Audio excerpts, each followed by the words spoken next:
वाटाघाटी होत असताना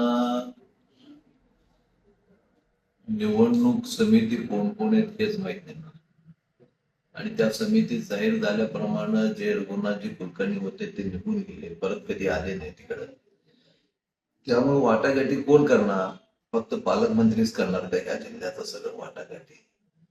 कुणाशी करावं हे आम्हाला अजूनपर्यंत कळालं नाही. त्यामुळे मी कधी त्यांच्याशी संपर्क साधलो बैठकच झालं नाही तर मी काय सांगू पालकमंत्री होते का कोण मला. मी तर बैठक कुठल्या नव्हतं, आमच्या आईची तब्येत ठीक नव्हतं, पण पालकमंत्री असं म्हणले नाही 3 आमदारामध्ये मी काय हस्तक्षेप करत नाही. पूर्णपणे हस्तक्षेप पालकमंत्र्याच आहे आणि पालकमंत्री जे उमेदवार देतील ते निवडून आणण्याचं काम आमचं आहे फक्त. सध्याच्या वातावरणामुळे असं वाटतं की पालकमंत्री शहर उत्तरचे पूर्ण अधिकार त्यांनाच आहेत, त्यांनीच निवडणार आहेत आणि त्यांनीच जाहीर. मला असं वाटतं की निष्ठावंत कार्यकर्त्याला न्याय मिळो न मिळो, निष्ठावंत कार्यकर्त्याच्या पाठीमागे उभारण्याचं माझं कर्तव्य आहे. कारण मी गेल्या 5 वर्षात 5 टर्म झालं माझ्या पाठीमागे कार्यकर्ते राहिले, उभारलो, निवडून आणले.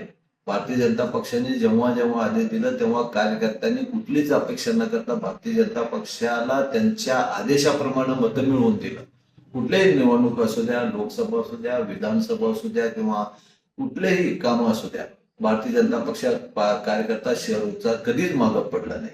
मग आज हे जर करतात त्यांच्यावर अन्याय होत असेल तर माझंही कर्तव्य आहे की त्या कार्यकर्त्याच्या मागे उभा राहील. तो कार्यकर्ता कुठल्याही पक्षात उभारला तरी मी त्याचा प्रचार कर.